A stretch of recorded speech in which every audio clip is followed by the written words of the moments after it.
ابھی اسلام اور کفر کی جنگ جاری ہوگی کہ دمشق کی کسی مسجد کے مینار پر سے حضرت عیسیٰ علیہ السلام کا ظہور ہوگا۔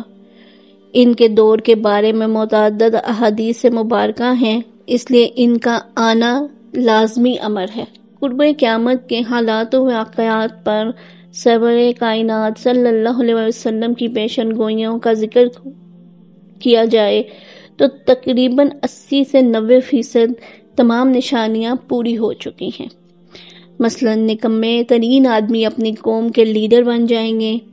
ایک جگہ پہ آپ نے فرمایا ایک آدمی کی عزت اس لیے کی جائے گی کہ لوگ اس کے شر سے محفوظ رہیں۔ ایک اور جگہ پہ آپ نے کہا معاشرے کے نچلے طبقے والے نکمے لوگ معاشرے کے اچھے لوگوں کو برا بھلا کہیں گے۔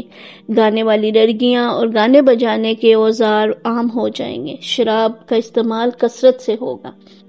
سود خوری قابو سے باہر ہو جائے گی۔ انسانی خون کی کوئی وقت نہیں رہے گی۔ امیر لوگوں کے لیے حج تفریح بن جائے گا۔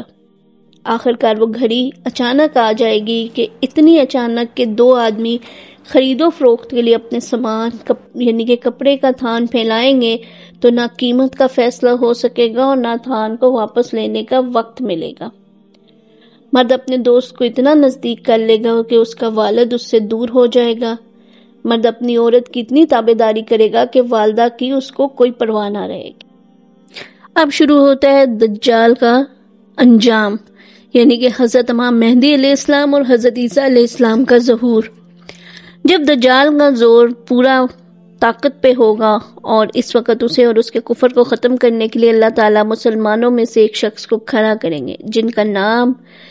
نبی صلی اللہ علیہ وسلم کے نام مبارک پر احمد ہوگا، باپ کا نام عبداللہ اور ماں کا نام آمنہ ہوگا۔ اس کا ظہور خانہ کعبہ میں حج کے موقع پر ہوگا۔ یہ وہی شخص ہے جس کی خبر حضرت محمد صلی اللہ علیہ وسلم نے قیامت کی آخری نشانیوں میں سے ایک نشانی کے طور پر دے دی تھی۔ لوگ جوک در جوک ان کے ہاتھ پہ بیعت کریں گے، چونکہ وہ عثمانوں کی بکھری ہوئی جماعت کو اکٹھا کر کے ان کی دجال کے خلاف رہنمائی کریں گے، اس لیے لوگ ان کو امام مہدی کہیں گے۔ امام مہدی علیہ السلام کی شان میں متواتر سے بہت ساری احادیث موجود ہیں۔ ان کا ظہور ایک لازمی امر ہے۔ وہ لوگ جو ان کے ہاتھ پر بیعت کر کے کفر کے خلاف لڑیں گے بہت درجات کے حامل ہوں گے۔ ان کی شہادت باکمال اور زندگی بے مثال غازی کی مانند ہوگی۔ پھر امام مہدی علیہ السلام دجال کا مقابلہ کریں گے اور خود اپنے ہاتھوں اس کے شر کو ختم کریں گے۔ اب اسلام اور کفر کی یہ جنگ جاری ہوگی کہ دمشق کی سفید مینار والی مسجد سے حضرت عیسیٰ علیہ السلام کا ظہور ہوگا۔ حضرت امام مہدی حضرت عیسیٰ علیہ السلام کو اپنی فوج کی کمان دینا چاہیں گے، لیکن وہ محمد صلی اللہ علیہ وسلم کی امتی کی حیثیت سے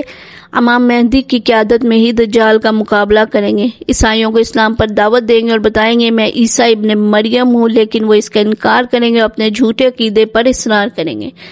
ان کے سامنے حضرت عیسیٰ علیہ السلام سلیب کو توڑ دیں گے اور سود کو حرام قرار دیں گے، لیکن عیسائیوں کی اکثریت ان پر ایمان لانے سے انکار کرے گی۔ دجال اور اس کے تمام ماننے والوں کو شکست ہوگی، دنیا پر اسلام کی حکومت قائم ہوگی۔ امام مہدی علیہ السلام کی وفات کے بعد 40 سال تک حضرت عیسیٰ علیہ السلام دنیا کو اسلام کی برکات سے بھر دیں گے۔ اس کے بعد وہ وفات پائیں گے۔ دجال، امام مہدی علیہ السلام اور حضرت عیسیٰ علیہ السلام کی آمد قیامت کی آخری نشانیوں میں سے ہوگی، اور اس کے بعد نشانی آئے گی دعوت الارض کی۔ ان تمام نشانیوں کو دیکھتے ہوئے کہا جا سکتا ہے کہ دنیا قیامت کے آخری دور میں داخل ہو چکی ہے، جس کی پہلی نشانی امن و امان کی بربادی، ہر جگہ حکومتی مظالم، دہشت گردی، ناحق قتل اور خوف و ہراس کی فضا ہے، اور یہ حالات قابو میں نہیں آ رہے بلکہ بد سے بدتر ہوتے جا رہے ہیں۔ اور قیامت کے بڑے بڑے واقعات میں جیسے کہ غزوہ ہند یعنی کہ ایک تباہ کن جنگ ہمارے سر پہ نظر آ رہی، اور اس بربادی کا آغاز فلسطین سے ہو چکا ہے۔ اس کے علاوہ جتنی بھی قدرتی آفات کی پیشن گوئی ہے وہ بھی پوری ہو چکی ہیں۔ تقریباً پچھلے 30 سالوں میں بڑے سے بڑے زلزلے دنیا میں رونما ہو چکے ہیں۔ یوں نظر آتا ہے کہ اگلی چند دہائیوں میں شہاب ثاقب کے گرنے کے واقعات بھی شروع ہو جائیں گے۔ ان سب کے نتیجے میں دنیا کا موجودہ نظام بہت جلد تہس نہس ہو جائے گا، اور جو لوگ بچ جائیں گے ان کے لیے یہ سائنسی ترقی کوئی معنی نہیں رکھے گی، بلکہ وہ دوبارہ سے اسی زرعی معاشرے میں آ جائیں گے جس سے ان کا آغاز ہوا تھا۔ اس کے بعد علامات کبریٰ ظاہر ہونا شروع ہو جائیں گے۔ ان کے ظہور میں سب سے پہلی نشانی ظہور مہدی ہے، یعنی حضرت مہدی علیہ السلام تشریف لانے والے ہیں، پھر خروج دجال ہوگا، نزول عیسیٰ علیہ السلام ہوگا، یاجوج ماجوج آفتاب کا مغرب سے طلوع ہونا، دابت الارض اور یمن سے آگ کا نکلنا، یہ 7 بڑی نشانیاں ہیں جو اب رہ چکی ہیں۔ تو آتے ہیں دجال کی طرف۔ دجال ایک انتہائی ظالم اور بدکار حکمران ہوگا، ہر جگہ وہ حق و سچ کی مخالفت کرے گا، اس کے پاس بے بہا ٹیکنالوجی کی قوت ہوگی اور اپنے اقتدار کا بدترین استعمال کرے گا، اس کے پاس مشرق سے مغرب تک دنیا گھومنے کے لیے ایک ایسی سواری ہوگی جو ایک دن یا اس سے بھی کم عرصے میں سفر کرے گی، اور اسی دنیا میں وہ اپنی مصنوعی جنت و جہنم بنائے گا، جو لوگ اس کی فرما برداری کریں گے ان کو جنت میں رکھے گا، اور جو لوگ اس کی مخالفت کریں گے ان کی زندگی جہنم بنا دے گا، یعنی ان کو عملاً وہ ایک ایسے بڑے آگ کے الاؤ میں ڈال دے گا جس میں سے وہ کبھی نہیں نکل سکیں گے۔ دجال کی نشانیاں قیامت نامے میں اس طرح درج ہیں۔ دجال یہودیوں کی قوم کا ایک ایسا شخص ہے اور لوگوں میں اس کا خطاب مسیح ہوگا،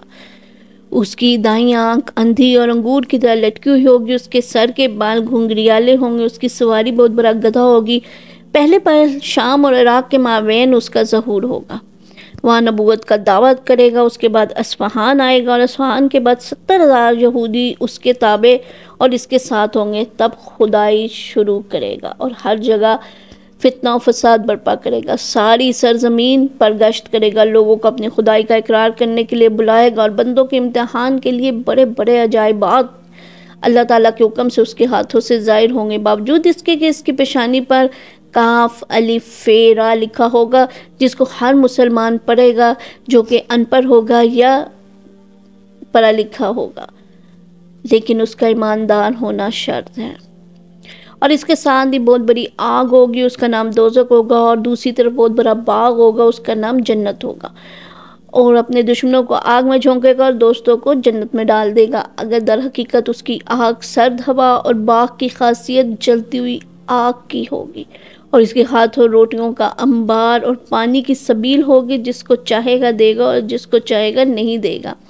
جب لوگوں کے پاس جائے گا تو اگر اس کی خدائی کا اقرار کریں گے تو بادل سے کہے گا برس جا، اور بادل برس جائیں گے، اور زمین سے کہے گا اناج پیدا کرو، زمین اناج پیدا کرے گی، اور درختوں سے کہے گا پھل لاؤ، درخت پھل لائیں گے، جانوروں سے کہیں گے موٹے تازے ہو جاؤ، جانور موٹے تازے بن جائیں گے، دودھ دینے لگیں گے، اگر لوگ اس کا کہا نہ مانیں گے تو پیداوار کو بند کر دے گا، میوے اور دودھ سے محروم رکھے گا اور جانور دبلے ہو جائیں گے، اس کے ظاہر ہونے کے 2 برس پہلے سے ہی قحط پڑنا شروع ہو جائے گا، وہ تیسرے سال نکلے گا،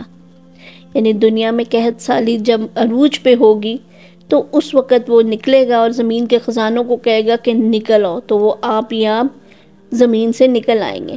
اس کے ساتھ ساتھ پھریں گے، بعض آدمیوں سے کہے گا میں تمہارے ماں باپ کو زندہ کر دیتا ہوں تاکہ وہ تمہیں میری خدائی کا گواہی دے، تب شیاطین سے کہے گا کہ دوسروں کے جسموں کے ساتھ زمین پر ظاہر ہو کر مردوں کی شکل بنا کر نکلیں، یوں ہی مسلمانوں کو ہر قسم کی تکلیف پہنچائے گا۔ اللہ تعالیٰ کے فضل سے اس وقت مسلمانوں کو تسبیح اور تحلیل سبحان اللہ وبکلماتہ سبحان اللہ العظیم اور لا الہ الا اللہ محمد رسول اللہ روحانی طاقت کے علاوہ جسمانی طاقت حتیٰ کہ کھانے پینے کی قوت بخشے گی، بھوک اور پیاس کی تکلیف کو دور کر دے گی۔ اسی طرح وہ بہت سے ملکوں میں مارا مارا پھرے گا، یہاں تک کہ یمن کی سرحد پہ پہنچ جائے گا، ہر جگہ سے بہت سے مریدوں کو ساتھ لے گا اور مکہ معظمہ کے باہر اتر پڑے گا، فرشتوں کی حفاظت کی وجہ سے مکہ کے اندر جانے نہیں پائے گا، وہاں سے مدینہ منورہ کا ارادہ کرے گا۔ ان دنوں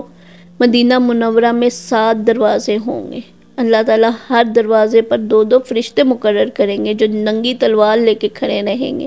اور دجال کی فوج کو یا دجال کے شور شرابے اور دبدبے کو شہر کے اندر داخل نہیں ہونے دیں گے۔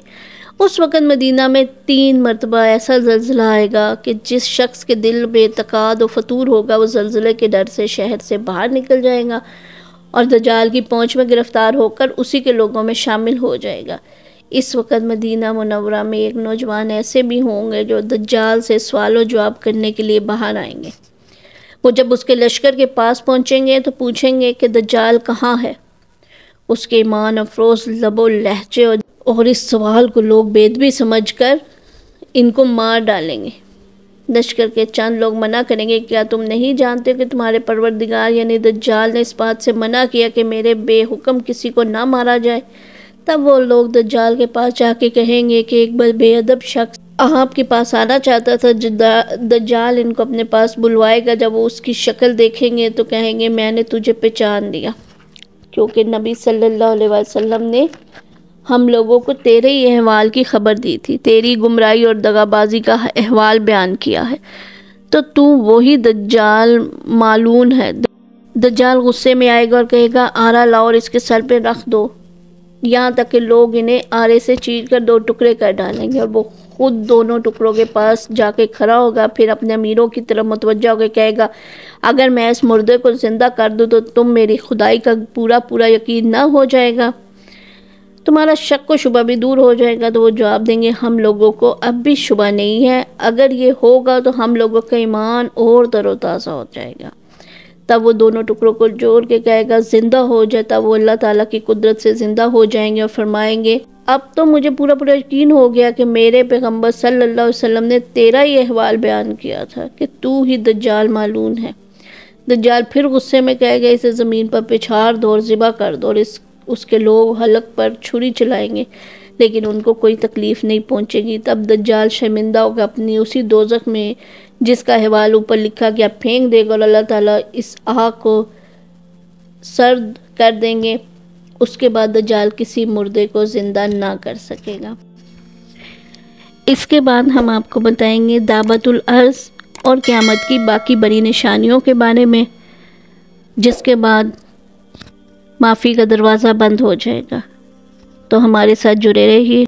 گریٹ اسکالر ڈاکٹر اسرار احمد ایک حدیث کا مفہوم یوں بیان کرتے ہیں کہ اللہ تعالیٰ نے اپنے نبی صلی اللہ علیہ وسلم کی نبوت کے بعد ان کو دنیا ایک دن کے لیے دی، لیکن حضور صلی اللہ علیہ وسلم کی ریکویسٹ پر اس کو 1.5 دن تک بڑھا دیا گیا۔ اللہ تعالیٰ کے نزدیک ایک دن 1000 سال کے برابر اور 1.5 دن 1500 سال کے برابر ہے۔ 1445 ایئرز گزر چکے ہیں اور اس حساب سے 55 ایئرز باقی ہیں، تو قیامت سر پہ ہے۔